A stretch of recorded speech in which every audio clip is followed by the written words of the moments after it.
भारतीय सिनेमा की एक मशहूर अभिनेत्री को प्यार में कई बार धोखा मिला। अपने करियर की शानदार शुरुआत करने वाली एक ऐसी एक्ट्रेस जिसके पति ने उसे लाइफ का सबसे बड़ा धोखा दिया और उसके लिए इस हसीना ने अपनी लाइफ तबाह कर ली थी। फिल्मों में आना और काम करना हुनर से ज़्यादा डेस्टिनी का भी खेल है। कई सितारे कम उम्र में ही फिल्मों में आ जाते हैं और अपनी एक्टिंग से लोगों का दिल जीत लेते हैं और उनकी शुरुआत इतनी प्रभावी होती है कि इंडस्ट्री में उनकी जगह पूरी तरह से पक्की हो जाती है। 70 के दशक में तमिल और मलयालम फिल्मों की जानी मानी अभिनेत्री श्रीविद्या ने छोटी उम्र में ही मनोरंजन की दुनिया में कदम रख लिया था। वह सिर्फ एक प्रतिभाशाली अभिनेत्री ही नहीं बल्कि एक उत्कृष्ट भारतनाट्यम नृत्यांगना भी थी।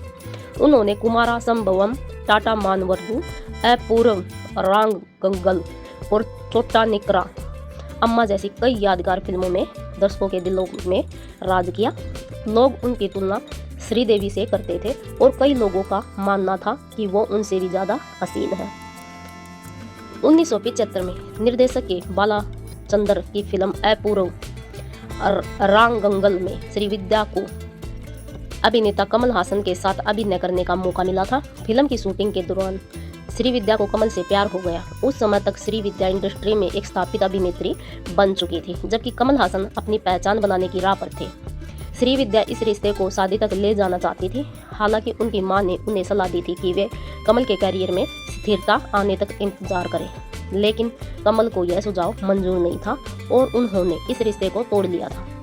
इस फैसले ने श्रीविद्या को भावनात्मक रूप से गहरा आघात पहुंचाया था। कमल हासन से अलगाव के बाद श्रीविद्या ने निर्देशक बार्तन के साथ एक नई शुरुआत की।